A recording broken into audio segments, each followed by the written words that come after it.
श्री दत्तप्रबोध अध्याय 54. संत एकनाथाच्या घरी श्रीहरी पाणी भरी. अध्यायाला सुरुवात करूयात. संत एकनाथ अत्यंत भगवत भक्त होते. साक्षात गोपीकृष्ण त्यांच्या घरी 12 वर्ष राबत होता. त्याच्या लीला आपण मागल्या अध्यायात ऐकल्या. आता या अध्यायामध्ये आणखी काही कथा ऐकूयात. संसारात राहून सरोवरातल्या कमळाच्या पानाप्रमाणे एकनाथ विरक्त होते. नीटनेटका संसार करूनही परमार्थ साधत होते. परमार्थ साधनेचा मार्ग भाविकांना दाखवत होते. भक्तिमार्गाचा प्रसार आणि प्रचार करीत होते. नामघोषाचे महात्म्य भगवत भक्तांना पटवत होते. एकनाथांच्या मुखात सदैव श्रीकृष्ण हरीचा नामघोष असे. मग ते कुठल्याही कामात असोत, व्यापारात असोत, हातानं काम करताना, पायानं चालताना, जेवताना, झोपताना केव्हाही त्यांच्या मुखात हरिनाम असे. दर आषाढी कार्तिकीला ते पंढरपूरलाही जात असत. रुक्मिणीपतीचं दर्शन घेत असत. पंढरपूर म्हणजे साधू संतांचं माहेरघर होतं. अयोध्या, मथुरा, काशी, कांची, माया, अवंती आणि द्वारावती या 7 मोक्षपुराहूनही पंढरीची वारी श्रेष्ठ होती. इथला महिमा अद्भुत होता. इथं आलेला प्रत्येक भाविक जीवनमुक्त होत होता. अशा त्या पंढरीला संत एकनाथ गेले होते. त्यांनी डोळा भरून ते साबळं सुंदर रूप पाहिलं. त्यांना तिथं सर्वेश्वराचं दर्शन झालं. वाटेत हरिनामाचा जप करीत येत असताना त्यांच्या लक्षात आलं की आपल्या पाठोपाठ एक ब्राह्मणही बराच वेळ झाला येतो आहे. नाथांना आश्चर्य वाटलं. त्या ब्राह्मणाला नाथ ओळखत नव्हते. म्हणून त्यांनी त्याला विचारलं, बाबा रे, तू माझ्या मागं का येतो आहेस? तुला तुझं गाव नाही का? तुझं नाव काय आहे? नाथांचे हे प्रश्न ऐकून ब्राह्मण किंचित हसला आणि म्हणाला, नाथ, आपण माझ्या नावाचं सतत जप करीत निघाला आहात. आणि नावात काय आहे? मी वैष्णव भक्त आहे. आपल्या सेवेत मला परम आनंद लाभतो. म्हणून आपल्या पाठोपाठ मी येतो आहे. बाबा रे, हरिनामाचा मला चाळाच आहे. तेवढ्यानं जर तू माझ्या मागोमाग येत असेल तर तू फसशील. कारण मी कुणालाच हाकारलं नाहीये. तो माझ्या मनाचा आवडता छंद आहे. नाथ, आपण मला हाकारलं नसलं तरीही मी आपल्याबरोबर येणार. होईल तेवढी आपली सेवा करणार. नाथ, मला श्रीखंड फार सुरेख करता येतं. अगदी चंदनासारखं. मी चंदनही उत्तम उगाळून देतो. मला घरातली सर्व कामं टापटिपीने करता येतात. मी येतो तुमच्यासोबत. पण तुझी नामकून कोणती रे ब्राह्मणा? एकनाथांच्या ह्या प्रश्नानं तो ब्राह्मण पुन्हा हसला आणि नाथांना म्हणाला, नाथ, मी तुम्हाला मगाशीच सांगितलं ना, नावात काय आहे? तुम्ही कोणत्याही नावानं मला पुकारा. मी सदैव तुमच्या पाठीशी, तुमच्या सेवेत उभा आहे. तसे नव्हे रे ब्राह्मणा. तरी तुझे नामखून मला सांग. ठीक आहे नाथ, तुमचा आग्रहच आहे तर मला श्रीखंड द्या म्हणा. उत्तम श्रीखंड करण्यात माझा हातखंड आहे. चालेल ना नाव? श्रीखंड्या हे नाव ऐकून नाथांना हसू आलं. पण त्या ब्राह्मणानं नाथांचं मन जिंकून घेतलं होतं. तो नाथांच्या घरी राहून सर्व प्रकारची कामं करू लागला. कावडीनं पाणी भरू लागला. एकदा नाथांच्या घरी श्राद्ध होतं. श्रीखंड्यानं सगळी उत्तम तयारी केली. पंचपक्वान्नाचं भोजन रांधलं होतं. वाड्याचं अंगण झाडायला रोज एक महार आपल्या पत्नीसह येत असे. त्याची पत्नी गरोदर होती. श्राद्धाच्या दिवशीही ती दोघं वाडा झाडायला आली होती. वाडा झाडताना, अंगण साफ करताना त्या सुग्रास भोजनाच्या वासानं महारीनं अस्वस्थ झाली. तिची त्या जेवणावर इच्छा गेली. ती नवऱ्याला म्हणाली, धनी, या वासानं जीव लई आतुरलाय. यातलं काही जेवायला मिळालं तर काय बहार होईल.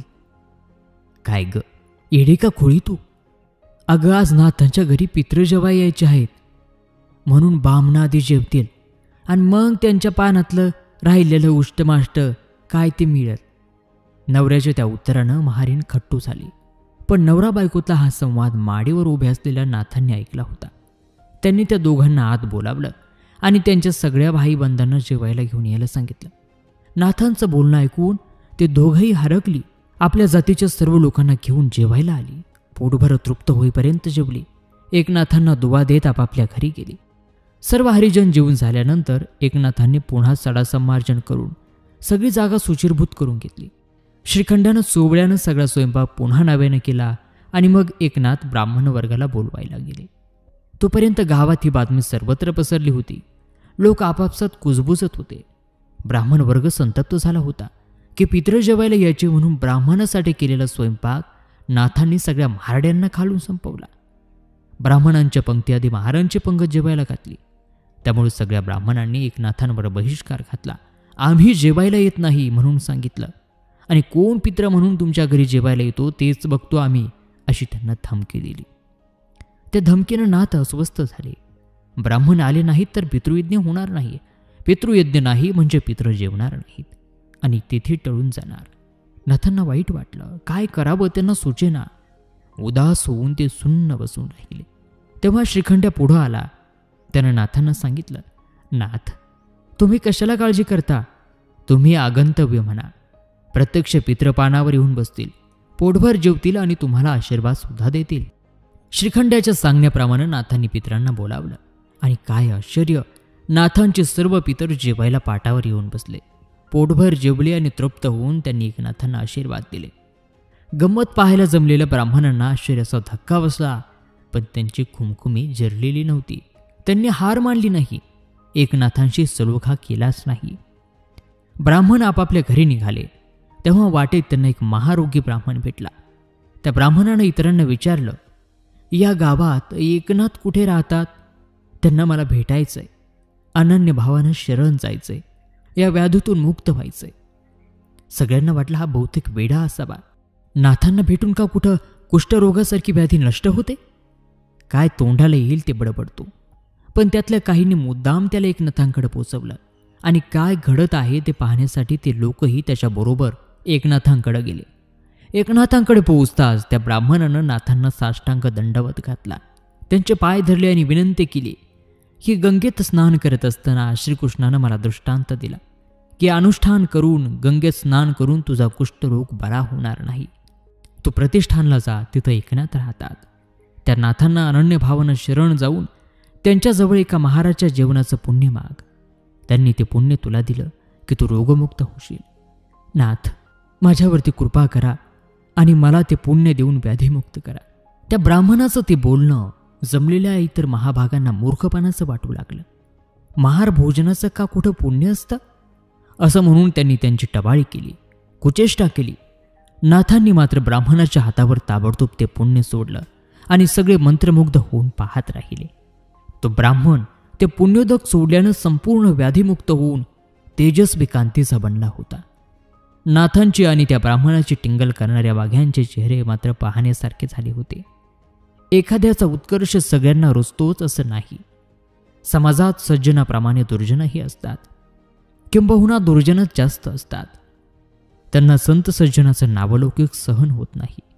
त्या सज्जनाला कुठं आणि कसं बदनाम करता येईल याची ती चांडाळ मंडळी जणू वाट बघत असतात, संधी शोधत असतात. तशी संधी एकनाथांचे हितशत्रू शोधित होते. एकदा काय झालं, गावात एक गृहस्थ नवीन वस्तीला आला. त्यांच्या ओळखीचं तसं कोणीच नव्हतं. सगळं गाव अनोळखी. त्या गृहस्थांना एकदा पैशाची नड पडली. कुणाजवळ मागावेत त्यांना प्रश्न पडला. एकनाथांचं नाव ते ऐकून होते. त्यांच्या मनात आलं नाथांजवळ नड सांगावी आणि म्हणून सहज चौकशी करावी. तशी त्यांनी शेजाऱ्याला आपली नड सांगितली आणि मनातला हेतू सांगितला. एकनाथांजवळ पैसे मागितले तर? ते गृहस्थ भोळे बाबडे होते. त्यांना पैशाची नड प्रकर्षानं भासत होती. 700 रुपये कुणाकडूनही मिळाले तरी त्यांना ते हवे होते. त्यांचा शेजारी मात्र एकनाथांचा हितशत्रू होता. त्यांना आपल्या मित्रमंडळींना चांडाळ चौकडीलाही बातमी दिली. अनेक योजना आखली की त्या गृहस्थांना नाथांकडे पैसे मागायला जाऊ द्यायचं नाही. त्यांच्याशी एक शर्त बोलायची, ती अशी की त्या गृहस्थांनी जर एकनाथांना राग आणून दाखवला तर हे 4 लोकच त्याला 700 रुपये बक्षीस म्हणून देतील. ही योजना त्या गृहस्थांनी मान्य केली. कुणाकडून कर्ज म्हणून 700 रुपये घेण्यापेक्षा बक्षीस म्हणून ते मिळवणं त्याच्या दृष्टीनं फायद्याचं होतं. ते गृहस्थ एकनाथांना राग आनंद दाखवायच्या मोहिमेवर निघाले. ते गृहस्थ जेव्हा नाथांच्या घरी आले तेव्हा भोजनाची वेळ झाली होती. नाथांच्या पत्नीनं ताट तयार केली होती. हा गृहस्थ त्यावेळी विचारपूस न करता, काहीही न बोलता, हातपाय सुद्धा न धुता एकनाथांच्या तयार केलेल्या ताटावर त्यांना बाजूला सारून आपण जाऊन बसला. नाथांनी त्यांच्याकडे बघितलं. एक अनोखा अतिथी मिळाला म्हणून त्यांना आनंद झाला. आपल्या पत्नीला आपल्यासाठी दुसरं ताट करायला सांगितलं. नाथ त्या गृहस्थाला आग्रहानं वाढवू लागले. त्याचा एक प्रयत्न आणि तोही पहिलाच प्रयत्न फुकट गेला. दुसऱ्या दिवशीही त्या गृहस्थानं असंच केलं. नाथांकडे बरेच ब्राह्मण जेवायला आले होते. ते सगळे जेवायला सोबळं नेसून बसले होते. सुचिरभूत होऊन मंत्र म्हणत होते. इतक्यात हा गृहस्थ मुद्दाम चपला घालून पाटावर येऊन बसला. त्याचे हे कृत्य पाहून बाकीच्या सगळ्यांनी हाहाकार केला, पण नाथ शांत होते. ते त्याच्याजवळ गेले आणि विनम्र स्वरात म्हणाले, महाराज, भोजनाची आपल्याला घाई झाली असेल तर त्या पादुका आणि ती वस्त्र इकडे आणा, मी ती सांभाळतो. तुमच्या लेकीनं हे सोबळं आणलं आहे तेवढं नेसा आणि ह्या तस्तात तेवढे हातपाय धुवा. तुमची लेक पायावर पाणी घालण्यासाठी उभी आहे. एकनाथांची पत्नी हातात गरम पाणी सोबळं घेऊन उभी होती. त्या गृहस्थाला खजील झाल्यासारखं झालं. 2 दिवस वाया गेले होते. 700 रुपये बक्षीस देऊ करणारे लोक त्या गृहस्थाला खिजवत होते.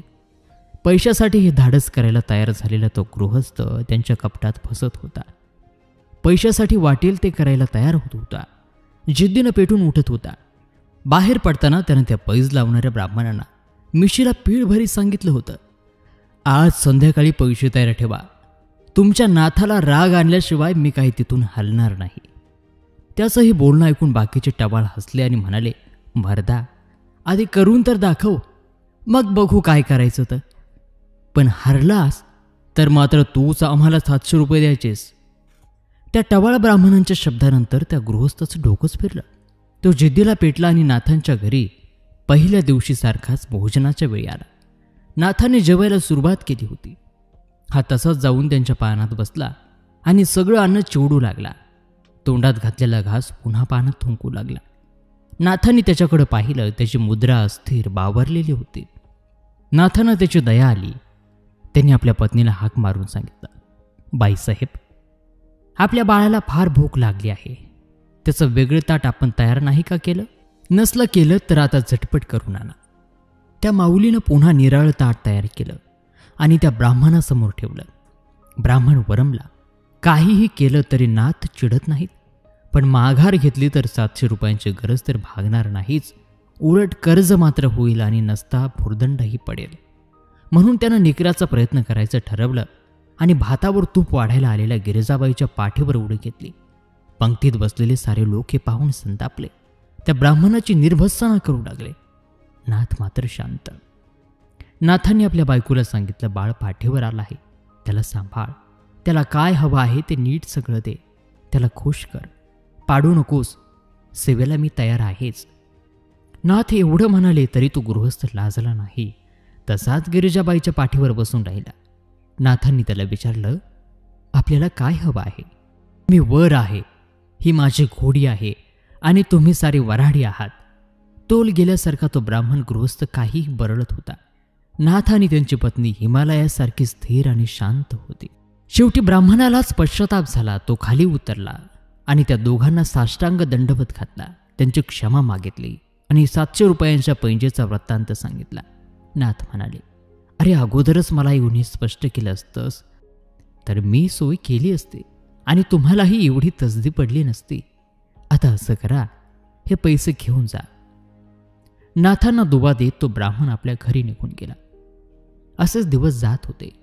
भजन कीर्तनात नाथ रंगले होते. रामायणाची कथा सांगत होते. त्या रात्री त्यांच्या स्वप्नात प्रभू रामचंद्र आले आणि त्यांनी त्यांच्या हाती टाक आणि रामायणाची एक प्रत दिली. आशीर्वाद दिला. त्यानंतर एकनाथांनी भावार्थ रामायण रचलं. त्यानंतर ज्ञानेश्वरांनी येऊनही एकनाथांच्या स्वप्नात सांगितलं की माझ्या गळ्याला पिंपळ वृक्षाच्या मुळीची तात लागली आहे, ती तेवढी काढ. त्यांच्या सांगण्याप्रमाणे एकनाथ आळंदीला आले. समाधीचं दार खोलून त्यांनी आत प्रवेश केला. ज्ञानदेव समाधीस्थ होते आणि मुळी खरोखरच त्यांच्या गळ्याला लागली होती. ती मुळी नाथांनी बाजूला केली. त्यांच्यासमोर असलेली ज्ञानेश्वरीची प्रत घेतली. त्यांना वंदन केलं आणि नाथ बाहेर आले. ज्ञानेश्वरीच्या जीर्ण झालेल्या प्रतीची त्यांनी पुन्हा सटेक अशी आवृत्ती लिहून काढली आणि ज्ञानेश्वरी बऱ्याच कालावधीनंतर प्रकाशात आणली. खऱ्या अर्थानं ज्ञानदेवांच्या हाकेला त्यांनी ऊ दिली. ते आळंदीला या कामासाठी आपल्या शिष्यगणांसह आले होते.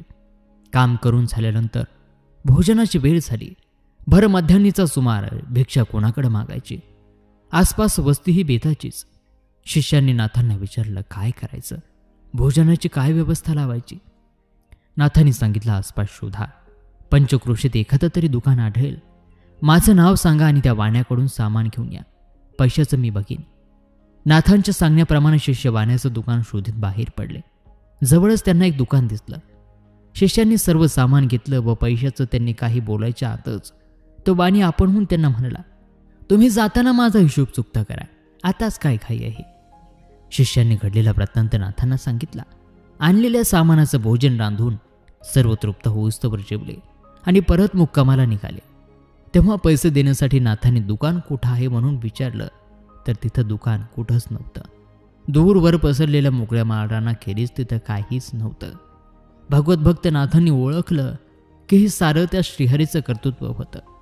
नाथ शांतीचे मेरू पर्वत होते. त्यांचं मन निर्विकल्प होतं. त्याची गोष्ट ऐकण्यासारखी आहे. नाथ गोदेवरून स्नान करत येत होते.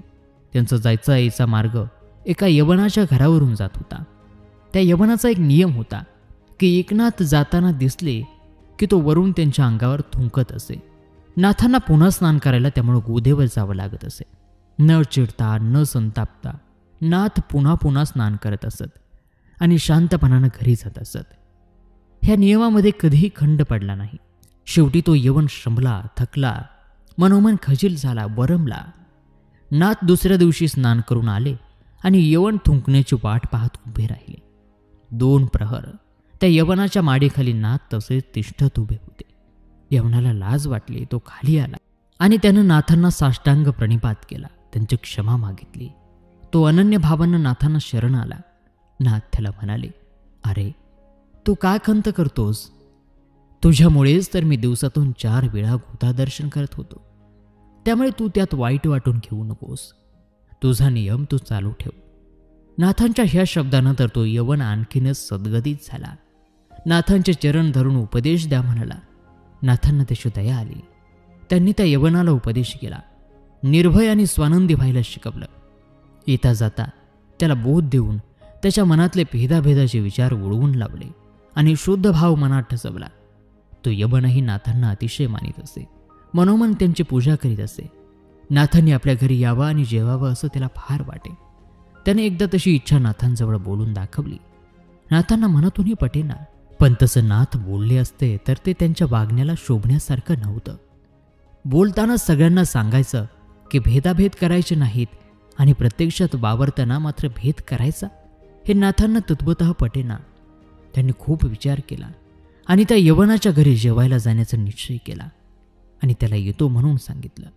यवनालाही फार आनंद झाला. त्यानं मेजवानीचा बेत केला. नाथ जेवायला आले. नाथांच्या उपरण्यात एक डुकराचं पिल्लू होतं. जेवायला बसताच ते नाथांच्या उपरण्यातून बाहेर आलं आणि त्यानं पानात तोंड घातलं. ते पाहताच तो यवन पानावरून उठला, अपशकून झाला, म्हणाला, जेवायला तयार होईना. नाथांनी त्याची समजूत घातली की अरे भेदाभेद मानायचे नसतात. आपण सारी देवाची लेकरं.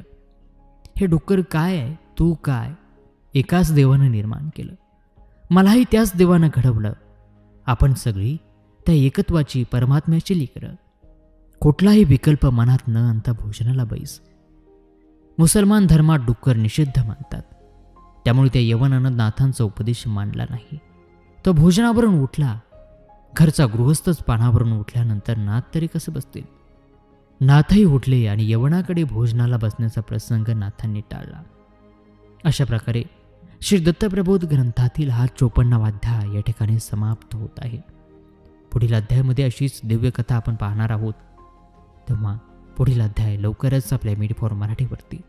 तोपर्यंत नमस्कार, धन्यवाद. श्री गुरुदेव दत्त.